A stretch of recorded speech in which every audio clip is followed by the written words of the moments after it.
Hola, ¿qué tal? Bienvenido a un programa más de Sobre la Mesa, que hoy vamos a dedicar a hablar sobre los retos y desafíos del nuevo gobierno. Hoy, precisamente, si nos está viendo un jueves, el jueves 8 de mayo, fue el traspaso de poderes y entonces vamos a dedicarnos a conversar en esta primera parte con una pieza muy fundamental de este nuevo gobierno y es doña Olga Marta Sánchez, quien a partir de hoy es la ministra de Planificación de nuestro país para el próximo periodo. Bienvenida, doña Olga Marta, sobre la mesa. Muchísimas gracias por permitirme este espacio de participar con usted, además en un día tan importante que estamos asumiendo nuestros cargos con mucha esperanza, con mucho entusiasmo y con mucho compromiso. Precisamente de eso quiero que empecemos hablando, del entusiasmo, que sin duda es uno de los elementos positivos con los que llega este nuevo gobierno, este nuevo gabinete presidencial. ¿Cuáles diría ustedes que son las principales fortalezas con las que este equipo de gobierno llega? Mire, yo pienso que llegamos con una fortaleza importante y es la de haber consolidado durante 13 años de vida del Partido Acción Ciudadana una propuesta clara de qué es lo que queremos para Costa Rica y sobre todo de un diagnóstico de dónde están los mayores entrabamientos para el desarrollo que nos merecemos los costarricenses, los y las hombres y mujeres que vivimos en nuestro país. Creo que tenemos un potencial colectivo importante, significativo, y sin embargo los resultados que estamos teniendo de la forma en que hemos articulado nuestra vida económica, nuestra vida social, incluso cultural, no nos está dando los réditos que aspiramos como ciudadanía, como pueblo. Y entonces es necesario como hacer que caminen paralelos los ideales con las posibilidades que se va gestando desde un gobierno que tiene esa responsabilidad de dar una condición y una calidad de vida a su gente. Ese es precisamente quizás el principal desafío y quiero que se refiera a eso porque el Partido Acción Ciudadana le ha tocado ser la oposición durante sus años de existencia y ahora le toca pues verdaderamente demostrar que sí se puede gobernar de otra manera y hacer el cambio que realmente la ciudadanía espera. ¿Cuáles otras debilidades como equipo encuentra usted que tiene el Partido Acción Ciudadana y amenazas? Bueno, debilidades, yo pensaría creer que como equipo pues se está conformando un grupo de trabajo que tiene una importante formación profesional, una experiencia, prácticamente todos los que están asumiendo responsabilidades, incluso aunque sean jóvenes, han tenido una experiencia de trabajo en aquellas áreas en que se les ha ubicado. Retos muchos, retos desde luego de como siempre cuando se emprende algo nuevo, pues están los riesgos, no solamente externos, ¿verdad? Que son muchísimos, hay muchos factores que van a incidir en las posibilidades reales del gobierno, de hacer gobierno en la ruta que uno lo desee, y posiblemente también de la necesidad de acoplarnos en muy corto plazo a una actividad que no espera. Imagínense que ya, por ejemplo, para decirle algo que está muy cercano a mi ámbito de responsabilidades, para el 15 de junio, es decir, dentro de un mes y una semana, tenemos que tener el presupuesto del año entrante y ese presupuesto debe servirnos para fortalecer, digamos, las líneas de prioridad. Entonces, los retos van a ser sobre todo la perentoriedad con que tenemos que asumir las responsabilidades, pero bueno, yo creo que eso es factible superarlo si hay un trabajo claro y sobre todo una dirección estratégica que yo pienso que es una de las características que tiene nuestro presidente don Luis Guillermo Solís, o sea, una visión de largo plazo y una capacidad también de articular voluntades y energías. En esa dirección clara son fundamentales, por supuesto, los ministros, los miembros del gabinete. Se han señalado algunas contradicciones ideológicas en algunos de estos miembros, por ejemplo, haber nombrado a don Alexander Mora en Comex con un equipo económico que es sin duda mucho más conservador a nivel ideológico, o digámoslo, distinto a nivel ideológico. ¿Qué responde usted a esta conformación donde también vemos gente joven que es desconocida en el mundo político, no necesariamente sin experiencia, pero que de pronto no tenga ese olfato político necesario para estar en puestos tan importantes? En relación a la forma en que se compuso el equipo de trabajo, bueno, en primer lugar, yo diría que está obedeciendo a dos cosas. Por un lado, en el PAC hay una diversidad importante de pensamiento. Quizá hay que tener claro que lo que nos une o nos entreteje entre nosotros es por la decisión de que desde el gobierno se puede hacer una gestión eficiente y además ética, o sea, comprometida con los valores y principios de nuestra sociedad. Por otro lado, tenemos una visión de país que es pluralista, ¿verdad? Y entonces me da la impresión que lo que el gabinete representa es justamente esa pluralidad. Ahora, una pluralidad cuando funciona atomizada, ¿verdad? Sin que haya una fuerza que haga converger todas esas voluntades y esos conocimientos, posiblemente sí sea bastante problemático. Pero lo que he conocido del liderazgo y las formas de ejercerlo de don Guillermo Solís me da la impresión de que él es capaz precisamente de amarrar personas que tengan diversidad de pensamiento, porque tiene una fuerza y una autoridad en el gabinete, y posiblemente más adelante podríamos hablar de las características de este gabinete con relación a otros momentos de la vida política nacional, porque creo que hay algunas condiciones que nos diferencian más allá del hecho de que seamos hombres y mujeres, que en algunas cosas podemos estar pensando Cuéntemelas diferentes. de una vez, aprovechemos. ¿Se las cuento de una vez? Bueno, mire, a mí me parece que en las formas en que se ha venido haciendo la política en Costa Rica, los grupos de poder, los grupos de presión, tienen mucha incidencia directa o al interior de los partidos políticos. Entonces, los gabinetes se conforman más que de una dinámica que deriva del presidente o la presidenta de la República, se conforma en base a cuotas de poder, claro, ¿verdad? Entonces, los diferentes grupos de presión, independientemente de cuáles ellos sean, posicionan figuras que de alguna manera les representan. Y entonces, al final de cuentas, lo que tenemos, y para hacer algún paralelismo histórico, es una cosa así como la mesa del rey Arturo, ¿verdad?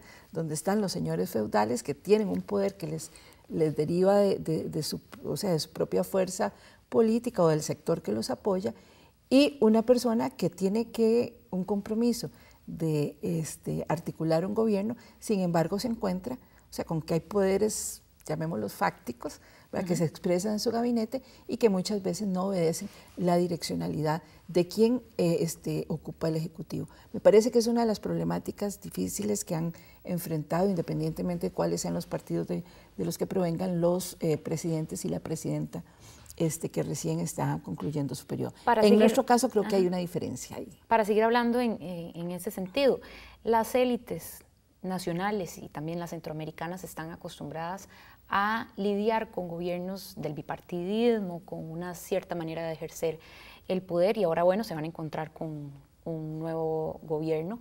¿Cómo enfrentar ese gobierno desde el cambio? Yo pienso que uno de los recelos incluso que se manifestaron en la época de la campaña electoral pasa por eso, ¿verdad? Porque las certezas de algunos sectores que durante mucho tiempo han tenido una injerencia y una incidencia real en la conformación de los gobiernos, pues se pierde, sin duda, al entrar el PAC a gobernar. No obstante, yo creo que nosotros estamos claros, que el diálogo del gobierno tiene que ser con todos los sectores del país.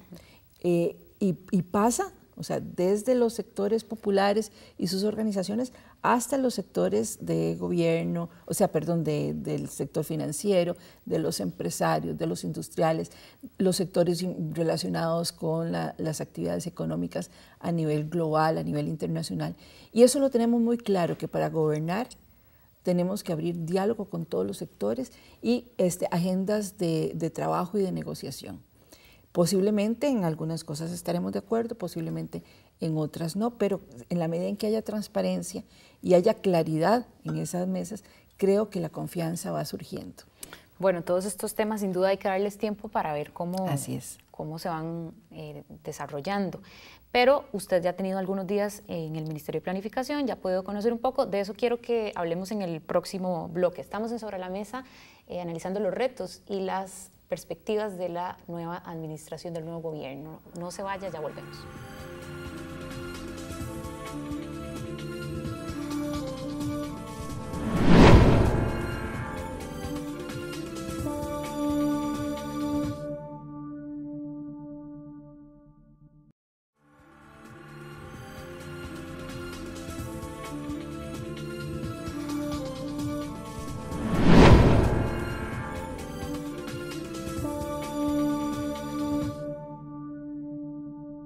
La nueva ministra de Planificación de nuestro país, Olga Marta Sánchez, nos acompaña hoy aquí en Sobre la Mesa, analizando los retos y las perspectivas de este nuevo gobierno que comienza precisamente hoy o este fin de semana, si usted nos está viendo en alguna de las retransmisiones.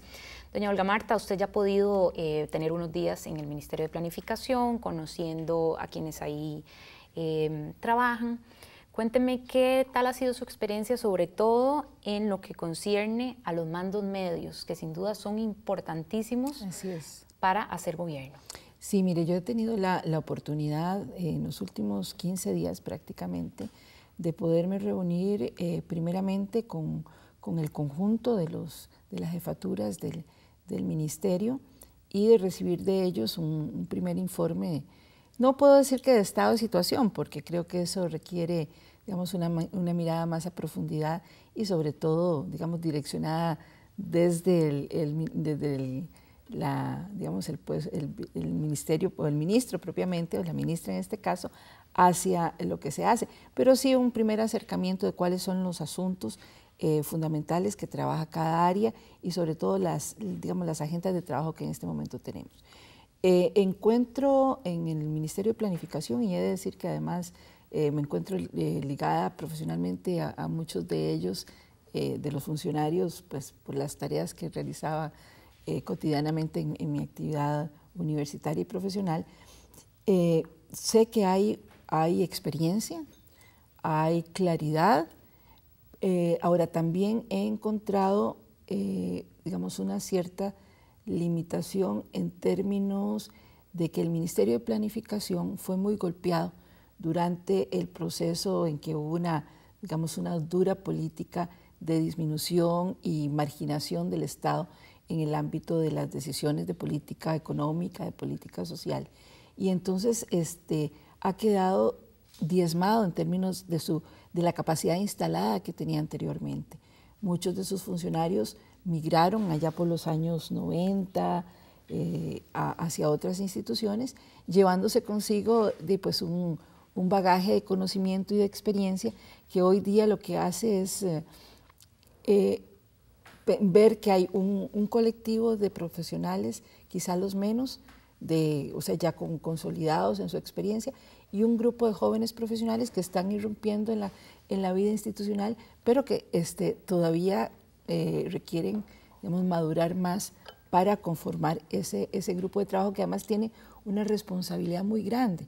Yo creo que el Ministerio de Planificación lo debemos ver como dos cosas. En primer lugar, como un asesor, una asesoría permanente a la Presidencia de la República, y lo otro como el director de orquesta del conjunto de las instituciones.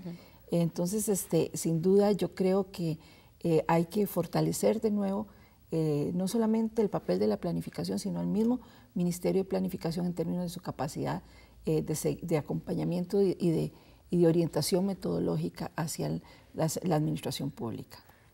¿Pensaría usted que entonces este problema en la conformación de estos equipos de trabajo podría estar expandiéndose a otros ministerios? Porque es un tema, pareciera, de cuadros de experiencia. Hubo una generación ahí que usted menciona que entonces se fugó y quedó como sonto. Mire, yo pienso que, y quisiera que lo veamos así, ¿verdad? Como una dinámica más estructural que asociada, digamos, a gobiernos específicos. En la sociedad costarricense lo que ocurrió fue que al tomarse las medidas que nos venían de los organismos internacionales, ¿verdad?, donde se privilegió de alguna manera maniqueamente el papel del mercado frente al Estado, el Estado mismo renunció a su propia función.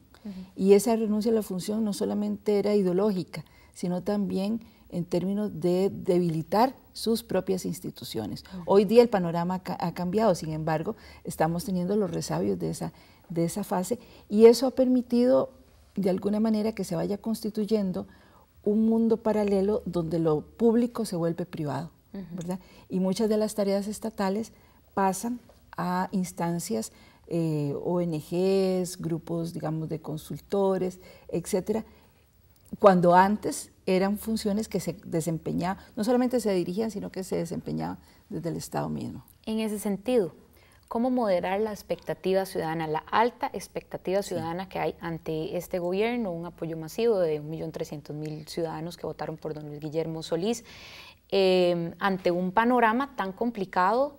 Solamente hay 4 años, y además le pregunto qué tanto margen de maniobra tiene el nuevo gobierno, sobre todo, por ejemplo, a nivel de nombramientos, para poder hacer realmente los cambios que se necesitan. Y la segunda parte sería entonces cómo moderar esa expectativa ciudadana, cómo hacerle saber al costarricense qué puede y qué no puede hacer un gobierno en 4 años. Mire, yo pienso que una sociedad tiene derecho a soñar, ¿verdad?, a imaginarse un futuro mejor, pero también tenemos que combinar el sueño con los pies en la tierra. Y decir, bueno, si bien es cierto, queremos ir hacia aquella ruta, hacia aquella dirección, en estos 4 años, ¿qué es lo que es posible? Y qué es lo que es posible no solamente a partir de un programa que se diseñe previamente, sino incluso ante un reconocimiento de cuál es el estado de las instituciones que nosotros nos vamos a encontrar. Una tarea que ya nos dio nuestro presidente, además de comprarnos las tenis para estar con una presencia permanente con las comunidades, con los grupos organizados, es precisamente que en estos primeros meses podamos tener claridad de cuáles son esas potencialidades y esas limitaciones que tenemos en las instituciones públicas, y entonces a partir de ahí yo creo que lo que se impone es un diálogo permanente y directo con la ciudadanía, y decirle, mire, si bien es cierto, este es nuestro camino, por acá queremos transitar, en estos 4 años nos vamos a poder comprometer ya en detalle con A, B y C cosas para que ustedes nos juzguen, porque deben juzgarnos los ciudadanos y las ciudadanas en todo momento de nuestra acción a partir de esas metas que son realistas. Por acá pasa el tren, ¿verdad? Entonces yo me imagino cuando pienso en esta experiencia que nos toca vivir, incluso antes cuando estábamos en campaña, que es como que ve uno venir el tren y entonces lo que estamos haciendo es tratar de pararle la ruta que nos llevaba por mal camino, por un camino que no era el que queríamos, y abrirle un nuevo ramal, ¿verdad?, y comenzar a empujarlo en ese nuevo ramal. Posiblemente el fin de ese ramal no lo vamos a poder ver en 4 años, pero ya dejamos enrumbada la cosa. Okay. Entonces es eso, es un freno y un, digamos, cambio de tendencia. Yo creo que para ser realista, lo que podemos hacer en estos 4 años. ¿Cuáles serían 3 legados que deja el gobierno actual, que dejó el gobierno anterior y que ustedes piensan retomar? Mire, yo creo que un día de estos tuve la oportunidad de compartir un espacio radial con el ministro de Planificación saliente, y decíamos a él, nos invitaron en el marco de una evaluación del Plan Nacional de Desarrollo actual y los logros y las metas cumplidas. Yo reconocía junto con él, y así lo han hecho los analistas, que hay una línea de logro que tiene que ver con la seguridad ciudadana. No es que estamos ya en los niveles de seguridad que quisiéramos, pero no solamente ha mejorado, se ha avanzado un poquito, sino que incluso la percepción de la ciudadanía ha mejorado con relación a la inseguridad. Y yo quisiera decir que, si bien es cierto, esto se ha dado en los últimos 4 años y no hay que ser mezquino, ha habido un esfuerzo por parte del gobierno saliente en esta línea, yo creo que ha sido sobre todo que se impuso una línea de política de Estado en seguridad, y estos logros además apuntalan una cosa, y es que dejan atrás los riesgos que tenía hace 4 años de que se privilegiara una política de mano dura en el campo de la seguridad y abandonáramos una herencia que pertenece a una historia larga de civilismo y de forma de resolución de los conflictos, de los temas de esta naturaleza que amenazan la seguridad, por una ruta sobre todo de derechos humanos. Los otros dos. Los otros dos legados. Brevemente, porque nos queda bueno, poco tiempo. hay uno que está, yo diría que está en ciernes y que pertenece mucho al ámbito de trabajo del Ministerio de Planificación, y es entender que en este país, que es un diverso, que es un mosaico, la práctica de la política pública centralizada ya ha tocado techo. Y entonces que hay que trabajar más bien una línea de descentralización, de gestión regional de las acciones públicas, a partir de directrices nacionales, desde luego, pero donde los territorios y su especificidad cobren sentido para aterrizar las acciones de las diferentes instituciones públicas. Y eso lo heredamos en este gobierno, sobre todo en los últimos 6 años, sí ha habido por lo menos una puesta en agenda del tema territorial, del tema regional. Bien, nos tenemos que ir, pero no quisiera terminar esta entrevista sin preguntarle, ¿no le asusta ese tren cuando lo ve venir? Por supuesto, pero creemos que no solamente el gobierno y su equipo lo va a poder defender, sino es necesario que detrás de nosotros esté una ciudadanía informada, una ciudadanía crítica, pero también una ciudadanía que tenga claridad de cuáles son las posibilidades que tenemos en estos 4 años. Teníamos poco tiempo y por eso no se lo repregunté, pero ya me están regañando por ahí. La tercera herencia, que no mencionó. La tercera herencia que no mencioné y que pienso que puede ser un legado que se nos deja es, de alguna manera, quizá una carencia, ¿verdad? Y es en el sentido de que debemos profundizar la evaluación que hagamos de las políticas públicas, de las acciones de los gobiernos. Creo que hasta la fecha, una de las cosas que se ha hecho es que se evalúan sobre todo las acciones, más no los cambios que esas acciones generan. Yo creo que los legados no solamente son las cosas buenas, sino las enseñanzas que deja un proceso de ese sentido, y pienso que una de las cosas que tenemos que hacer en este gobierno es que recibamos una calificación a partir de los cambios que podamos generar. Muy importante, sin duda. Gracias, señora Olga Marta, por haber estado hoy en Sobre la Mesa. Vamos a ver qué tienen nuestros invitados de hoy que decir sobre lo que hemos conversado. Muchísimas gracias. Vamos a hacer una pausa y ya regresamos.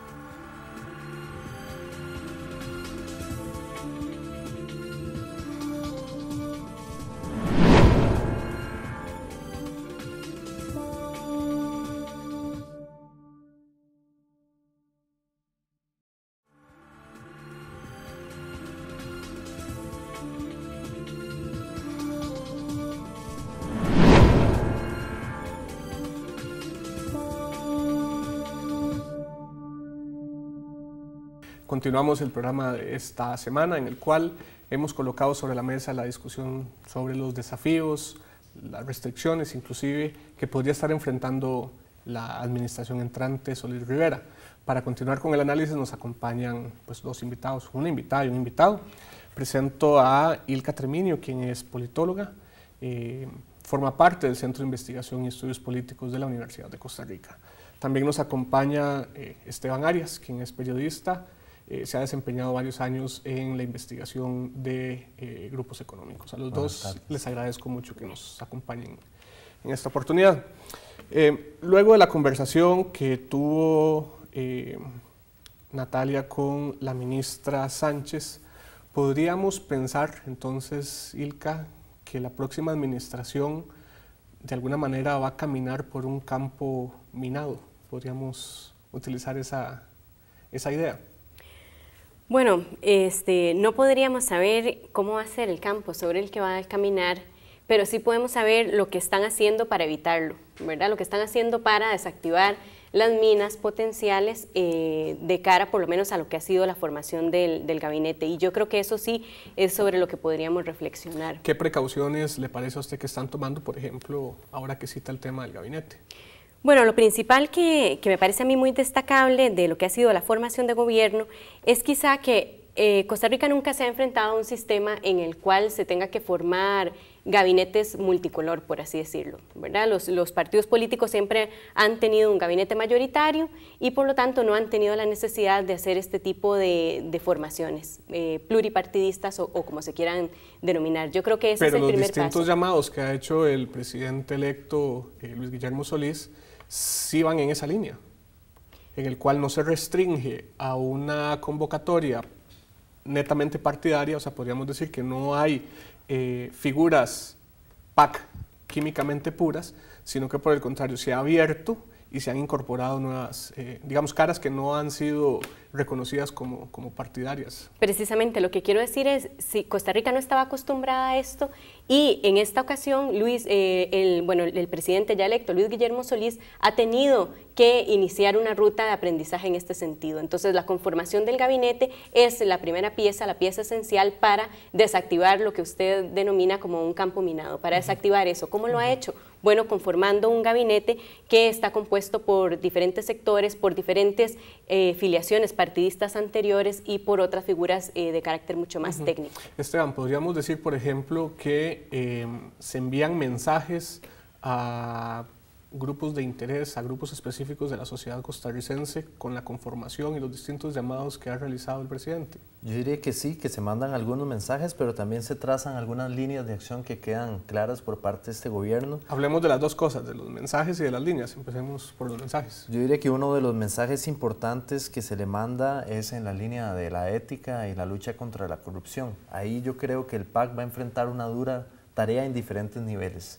Desde el nivel más básico, que es la corrupción internalizada en las instituciones, en los procesos de licitaciones, en los procesos del diseño y de las propias políticas. El caso de la señora ministra, que está enfrentando un ministerio desmantelado por políticas anteriores de gobiernos que le precedieron al PAC, por una razón estratégica. Planificación no va o es incompatible con desmantelamiento. Yo creo que ha habido gobiernos anteriores que lo que han hecho es desmantelar instituciones por la presión de grupos económicos. Por ejemplo, desde planificación en una clara línea a esos grupos económicos. Y a eso me refiero a políticas públicas de mediano alcance, pero también yo creo que hay políticas públicas que puede lanzar este gobierno de largo aliento, que pueden marcar precisamente el comportamiento de los grupos económicos. Ahora, en la entrevista anterior, la ministra Sánchez señalaba que la sociedad costarricense es plural, en consecuencia el gabinete y la formación de las autoridades, los distintos jerarcas, pues también tienen que reflejar esa pluralidad. Sin embargo, uno se pregunta si en lo operativo esto no le pasará alguna factura a la conducción del gobierno. ¿Cuál sería el criterio de ustedes? Yo creo que ahí hay que separar dos criterios, ¿verdad? Uno es el criterio de pluralidad y proporcionalidad, que es un criterio democrático, que es muy importante, pero que está reseñado más en los criterios legales del propio sistema electoral que en la nominación de un gabinete. En este caso, en el segundo caso, lo que se refiere a la nominación del gabinete, la representación pluralista viene señalada por otro tipo de aspectos que tienen que ver más con ganar ejecutividad, en el caso del presidente, y con otros aspectos como generar alianzas estratégicas que se vayan a reflejar en el plano legislativo.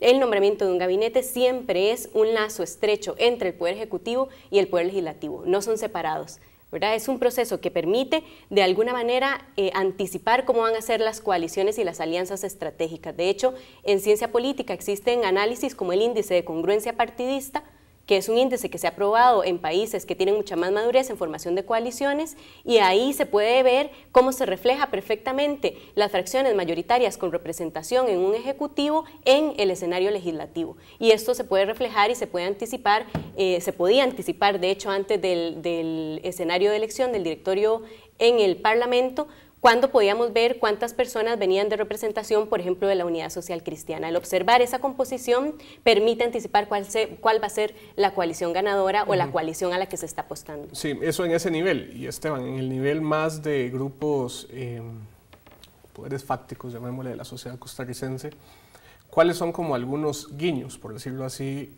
que esta conformación de gabinete pues refleja?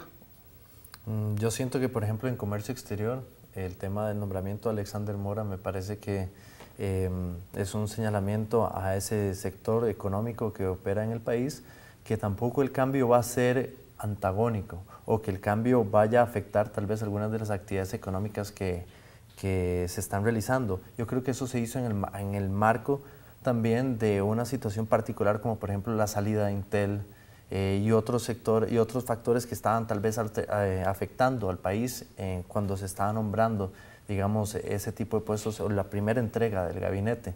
Pero yo veo también otros mensajes que son tal vez a grupos económicos superiores, como por ejemplo el tema de no entrar de lleno con el tema de la reforma fiscal.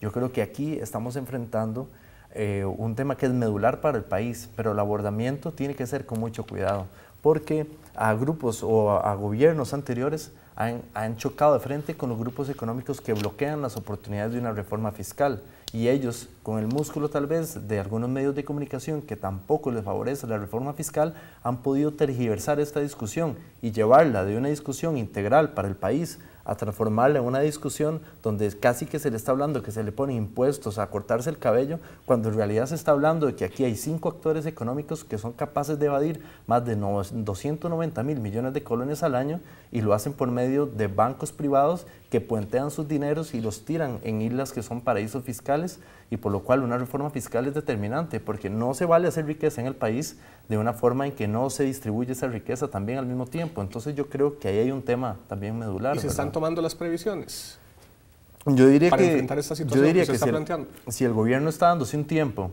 para plantear la discusión de la reforma fiscal, es porque va a buscar una forma de hacerlo, porque yo creo que hay que ver algo, digamos, cuando la ministra de Planificación ahora hablaba sobre que hay que hablar con los diferentes actores, es precisamente eso. No hay que evadir a un actor económico, hay que confrontarse con él y compartir cuál es la visión de país que quieren. Está bien que hagan riqueza en el país, pero tiene que ser bajo ciertas reglas establecidas. Lo que estaba sucediendo anteriormente es que la agenda del gobierno que llegaba era la misma agenda de los grupos económicos, y yo creo que ahí es donde se confunden los intereses privados con los intereses del Estado, que son precisamente el bien común, y distribuir riqueza, distribuir infraestructura, distribuir los beneficios para los cuales está el Estado, ¿verdad?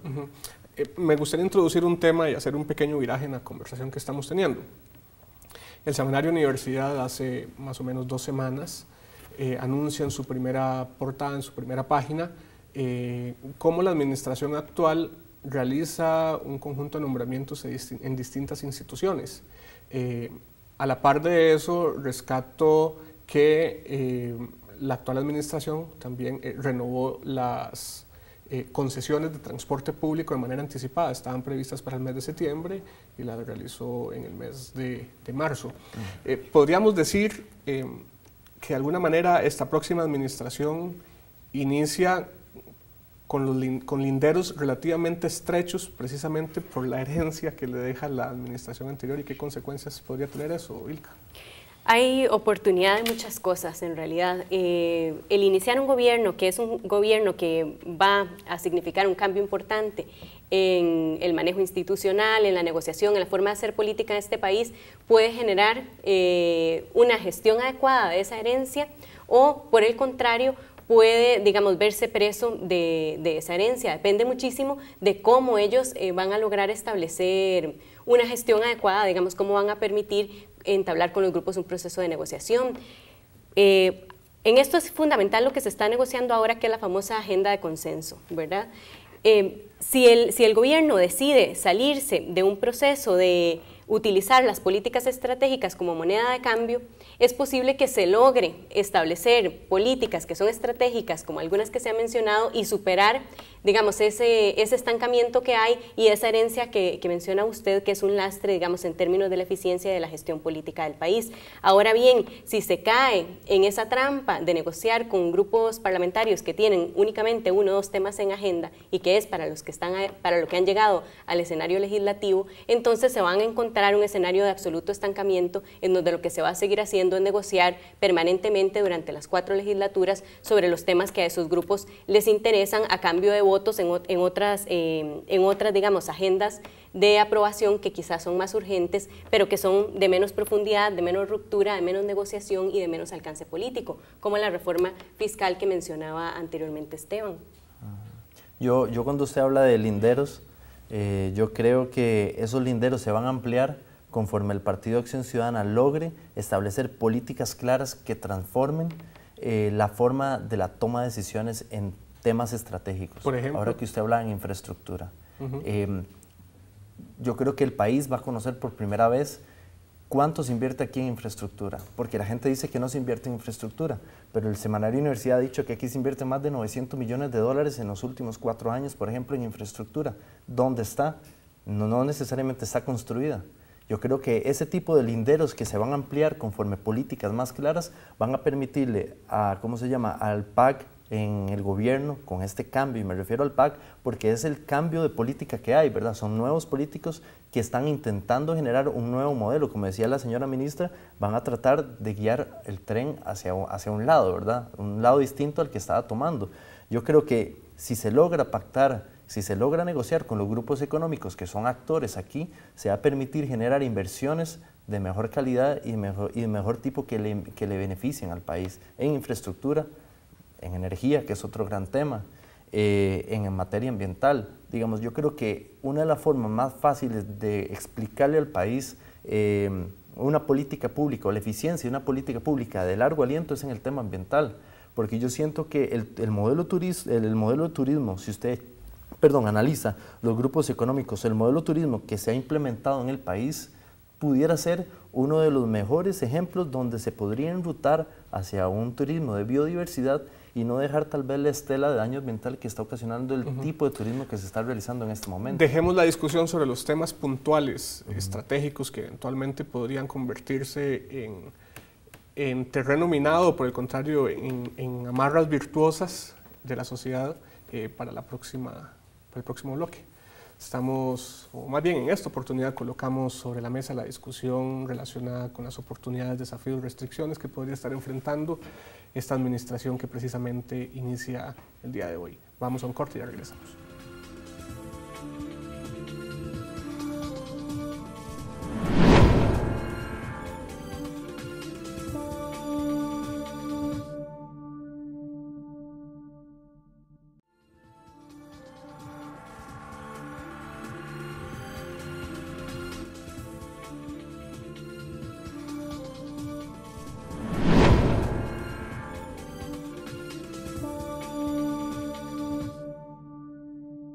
En esta oportunidad estamos conversando sobre los desafíos, oportunidades, restricciones que la administración Solís Rivera enfrentará a lo largo de los próximos 4 años. Doña Olga Marta Sánchez, ministra de Planificación, nos acompaña en el set de la entrevista y quisiera preguntarle qué opinión tiene de la discusión que tenemos por acá. Adelante, doña Olga Marta. Bueno, mire, escuchando a las 2 personas que han sido nuestros comentaristas en esta noche de hoy, yo diría que tienen mucha razón en insistir en que tenemos un tiempo corto y por tanto las decisiones que tomemos van a tener un enorme impacto para atender o no aquellos compromisos que hayamos asumido. Eso para este gabinete y para la presidencia de la República es una realidad que tenemos siempre presentes. Nosotros hemos planteado compromisos en 3 grandes líneas de trabajo. Una tiene que ver con la eficiencia en la función pública y con desterrar la corrupción. Si hace algunos años la preocupación fundamental, la percepción fundamental que los costarricenses resentían era el hecho de la inseguridad ciudadana, hoy es la corrupción. Entonces yo pienso que el gobierno de la República tendrá que trabajar y hacia ahí tenemos instrucciones de nuestro señor presidente en cerrarle el paso a cualquier acción que continúe en la ruta de permitir los actos de corrupción, de mal uso de los recursos públicos, y no solamente eso, sino además actuar generando responsabilidades con quienes incurran en este tipo de actos. La otra línea de compromiso, y que está asociada mucho con la reactivación de un mercado interno, la posibilidad de generar condiciones viables para que los pequeños y medianos productores de nuestro país, los pequeños y medianos emprendedores de nuestro país puedan accesar a recursos de inversión, pero no solamente a los recursos de inversión, sino también a una infraestructura pública que le favorezca la cercanía y la llegada a mercados tanto internos como internacionales. Esa es otra línea de compromiso y se trata pues entonces de obtener acciones que vayan rompiendo muchos de las limitaciones que hoy tiene.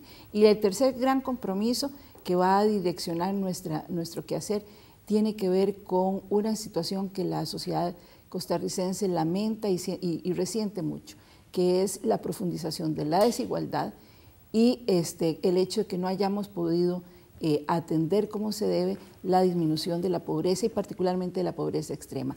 La política social de nuestro gobierno, y basándonos en muchos análisis y evaluaciones que ya se han hecho sobre la política pública, tendrá que como reto convertirse en una acción eficiente para que esto por fin se convierta en una respuesta adecuada a esta limitación que está teniendo nuestra sociedad en su desarrollo. Yo creo que la evaluación tendrá que ser sobre estas 3 líneas de trabajo. Bueno, muchas gracias, doña Olga Marta, por esta reacción. La ministra de Planificación nos acaba de colocar sobre la mesa las tres ámbitos que podríamos interpretar como prioridades de esta administración: el binomio eficiencia-corrupción o lucha contra la corrupción, la reactivación económica principalmente del mercado interno y la lucha contra la pobreza y la desigualdad. Desde el punto de vista de ustedes, ¿qué fortalezas y qué obstáculos al día de hoy podemos identificar en torno a estas 3 prioridades? Podríamos empezar con Esteban. Bueno, en el tema 1, el tema de eficiencia y lucha contra la corrupción, veo yo que dentro de las fortalezas van a tener la toma de decisiones. Es decir, si desde una institución o desde un ministerio sale una línea clara de ejecución sobre transparencia y el uso de los recursos, su eficiencia, o incluso la decisión que vaya a tomar la institución, como por ejemplo Recope, el caso de la refinería, eso es una política que va a tener un gran impacto en el desarrollo de este país. ¿Qué significa tocar Recope, por ejemplo? Tocar Recope, creo que desde el punto de vista de grupos económicos, toca exactamente la materia prima de un sector productivo importante de este país que siempre ha querido controlar las decisiones en esa institución. Desde hidrocarburos se maneja el tema de la materia prima del sector plástico, por ejemplo, que tiene gran peso en la toma de decisiones en este país. También la factura petrolera. Está rigiendo la factura petrolera y con qué fuerza puede ir a Costa Rica al mercado internacional a comprar esa factura petrolera, porque anteriormente tal vez no había ido en las mejores condiciones, tal vez porque podía haber negociaciones de por medio que estaban afectando la fuerza que podía, digamos, tener Costa Rica cuando va al mercado internacional a comprar más de $1.000 millones en hidrocarburos. Pero digamos, cuando usted plantea el tema de eficiencia, también hay que entender que hay instituciones que tienen una lógica que no responden al interés común, sino que se han intronizado fuerzas externas que le hacen a esa institución ser más ineficiente en la toma de decisiones. O sea, podríamos decir que hay una ineficiencia intencionada, inducida. Claro, hay casos determinantes que han salido a la prensa, como el caso de las compras de los medicamentos de emergencia en la Caja Costarricense del Seguro Social, donde se han regido por un criterio que le beneficia al vendedor y no necesariamente a la institución, porque está comprando la institución a un sobreprecio. Eso obviamente va a tener un impacto en las políticas públicas, pero si usted traslada eso al CNP y lo traslada a digamos, un impacto global a todo el gobierno, podríamos generar, yo creo que un impacto en el segundo eje, en el tema de la reactivación económica. Antes de caer ahí, Ilka, entonces ¿a usted le parece que efectivamente ese es el binomio eficiencia-corrupción el que hay que plantear? Bueno, yo sinceramente no estoy de acuerdo con verlo como un binomio. A mí me parece que nosotros podríamos tener el tema de la desigualdad, el tema de la pobreza y el tema de la corrupción como aspectos sustantivos, o bien tener el tema de la pobreza y la desigualdad como aspectos sustantivos y el tema de la corrupción, como suele suceder, como un aspecto que se juega estratégicamente para justificar o no las acciones del gobierno y cómo va el gobierno. Cuando el gobierno se habla va mal, de transversalidad, pero muchas veces se pierde la transversalidad. Claro, porque piense usted que el tema de la corrupción, que además ha sido una bandera PAC desde que el partido surgió, es un tema que permite justificar, ¿verdad? Es un tema que permite justificar. Además, nos vamos a encontrar con que el gobierno, que es un gobierno recién instalado, no tiene a disposición una formación que le permita romper con la estructura institucional, ¿verdad? Okay. Porque no estamos hablando de una revolución profunda, lo que estamos hablando es de una contratación de nuevos ministros, de nuevo gabinete, de cómo ver las cosas. De pero la capa con visible una base, de las instituciones. exactamente, con una base burocrática que no se puede mover, que es inamovible y que debería y tiene que ser así porque hay funcionarios que son de carrera y funcionarios que son políticos y de confianza. Y bueno, muchísimos estudios demuestran, salvo en países como Chile, donde la burocracia y los políticos se comunican bastante bien, en la mayoría de los países el sector burocrático no tiene habilidades de comunicación con el sector político. ¿Por qué? Porque ambos sectores persiguen objetivos diferentes. Unos persiguen mantenerse en el cargo, persiguen los votos, y los otros persiguen una función administrativa de gestión institucional. Ahora, aquí hay una cuestión que me parece que es muy importante señalar con respecto a estos dos poderes, y es que si nosotros estamos hablando del tema de la corrupción, digamos, alejando un poco los otros temas sustantivos que mencionaba la ministra, de lo que estamos hablando es como esta cuestión de corto plazo. ¿Cuánto tiempo nos va a durar la gestión de la corrupción? Porque si nosotros empezamos a ver que el Partido de Acción Ciudadana y, digamos, los nuevos partidos que se están alineando a esta nueva forma de hacer gobierno, que además va a ser la forma de gobierno que se va a instalar si nosotros sacamos, digamos, la tendencia de fragmentación del sistema de partidos y además fragmentación y polarización, es importante ver que lo que tenemos es una coalición ascendente. ¿Qué es lo que pretende hacer una coalición ascendente? Bueno, empezar a transformar el sistema político. ¿Para qué? Bueno, primero para generar una nueva política, una nueva visión de gobierno, pero en segundo lugar, ¿para qué? Es que es lógico, ¿verdad? El segundo lugar es para que esa coalición ascendente empiece a instalarse en gobierno. Entonces, aquí es donde nos resulta muy importante medir el impacto que van a tener los temas sustantivos. A ver, pobreza y desigualdad, ¿cómo lo vamos a medir? Como se mide en todos los demás países, ¿verdad? Tenemos unos coeficientes que nos van a permitir decir si efectivamente hay un impacto de las políticas públicas en esta materia y cómo va a ser, si desde una perspectiva universalista o una focalizada. Pero el tema de la corrupción, ¿cómo lo vamos a medir? ¿Cómo lo vamos a percibir? ¿A partir del mensaje que nos den el gobierno o a partir realmente de cómo empiezan a funcionar y a gestionarse las instituciones? Bueno, Esteban, con esto que nos plantea Ilka, parece que el Poder Ejecutivo va a tener que escoger muy bien sus luchas. Sí, yo creo que hay que escoger bien las luchas. Yo considero mucho con lo que dice Ilka, pero también desde la perspectiva de que si el PAC en estos 4 años logra desde el gobierno establecer políticas que le permitan al país enrumbarse hacia otra ruta distinta a la que ha tenido hasta ahorita para poder corregir algunos de los problemas que tiene este país, como por ejemplo en materia de desigualdad. Que además ese es el mandato que se interpreta del resultado y la votación tanto en primera como en segunda ronda. Claro, yo creo que es como un llamado a lo que dice la especialista Cisca Raventós, un cambio a raíz del clivaje tal vez marcado desde la época del pacto Figueres-Calderón hasta ahorita, donde se basa casi con un descontento, una apatía y que se ha venido reflejando en los procesos electorales. Ahora que hablaba Ilka sobre el tema de desigualdad, yo creo que aquí desde políticas claras se va a poder ver, digamos, la irrealidad de la desigualdad, porque precisamente gobiernos anteriores, como ya se ha demostrado, han utilizado las cifras para poder contener, decir el dato real de cuál es la desigualdad de este país o la concentración de la riqueza o la pobreza, como por ejemplo lo que hizo el gobierno de Óscar Arias en su periodo, donde enfocó prácticamente la asistencia social a las personas que estaban más cercanas al borde de la pobreza para poder reducir las cifras de pobreza, descubriendo a la gente que estaba en pobreza extrema. Yo creo que también parte de la lucha contra la corrupción no solo significa ir a ver quién está robando, sino precisamente cómo se han utilizado las políticas públicas para manipular y para poder influir en la toma de decisiones de las personas y en la toma de decisiones de las propias instituciones. Hay que recordar que en materia de pobreza el INEC introdujo un cambio en la metodología en el año 2010 o 2011 que torna no comparables las mediciones que se realizan a partir de ese momento en relación con las que se realizaron de manera anterior. En todo caso, ¿cuáles serían, visto este resultado electoral y este mandato que se le asigna al presidente de la República y a todo su equipo, ¿cuáles serían entonces aquellas luchas que tendrían que emprenderse al tenor, en este caso, de ese mismo mandato? Ilka, ponemos. Bueno, son muchas, ¿verdad? Y un poco lo que ha mencionado Esteban, pero también lo que decíamos al inicio. El gobierno tiene varias rutas. Uno es... y muy poco tiempo. Y muy poco tiempo, pero porque lo estamos viendo en el corto plazo, ¿verdad? Porque esto también puede ser una señal de transformación a largo plazo.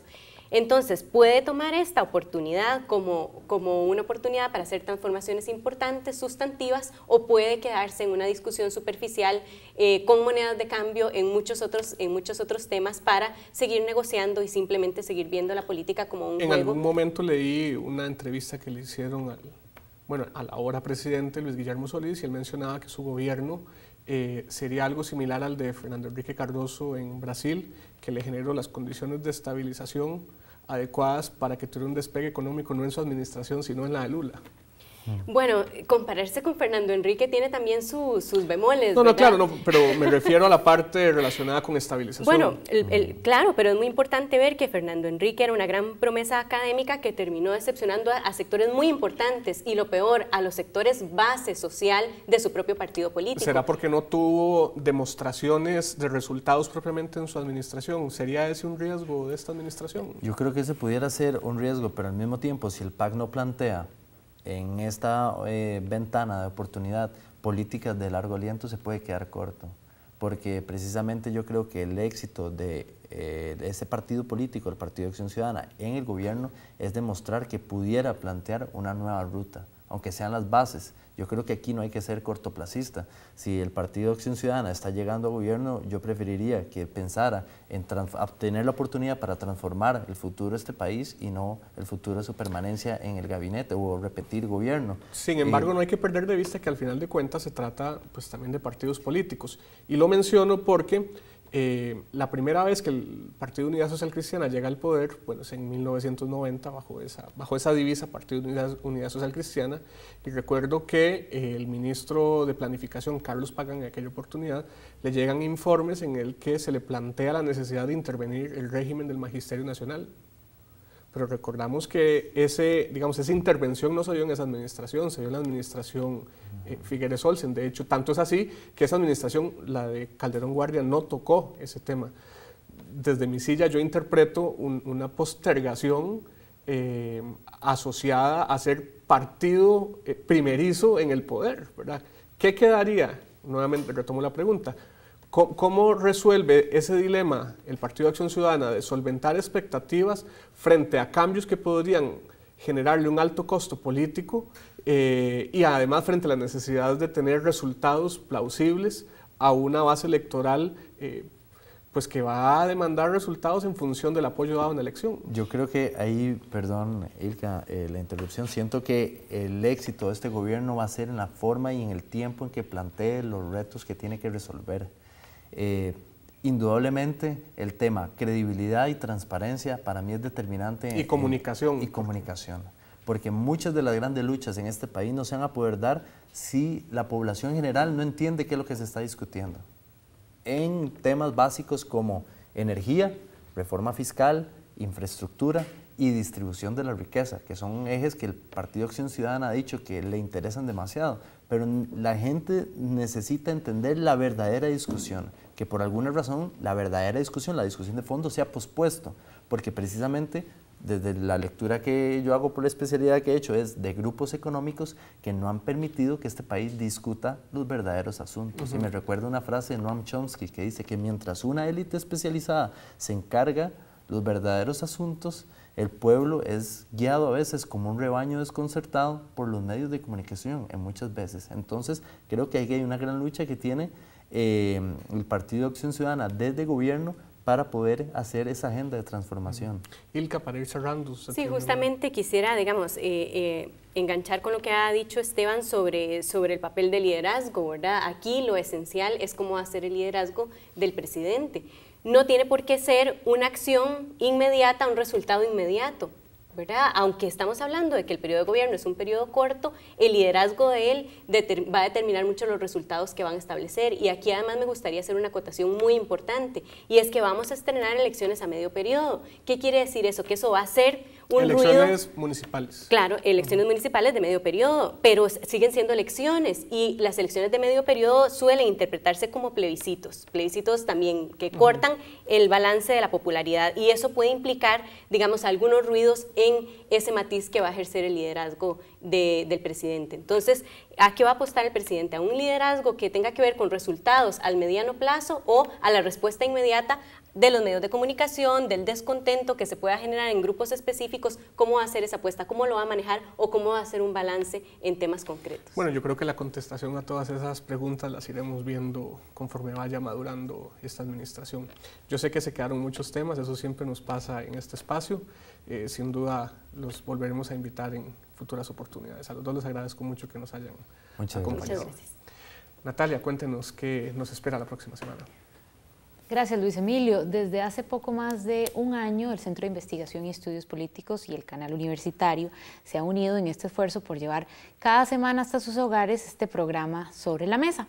A partir de hoy vamos a hacer una pausa para regresar el primer jueves de junio con nuestra segunda temporada del programa. Las próximas 3 semanas usted verá repeticiones de algunos de nuestros programas, y bueno, lo invitamos a sintonizarnos entonces durante estas semanas y también a partir de nuestra segunda temporada el primer jueves de junio. Agradecemos muchísimo su sintonía durante lo que ha sido este primer año, poco más de un año. Agradecemos toda la retroalimentación que nos han dado y el permitirnos un espacio en sus hogares cada semana. Soy Natalia Rodríguez, y en nombre también de mi compañero Luis Emilio Jiménez y de todo el equipo que hacemos Sobre la Mesa, le agradecemos y lo invitamos entonces para sintonizarnos a partir de junio. Buenas noches.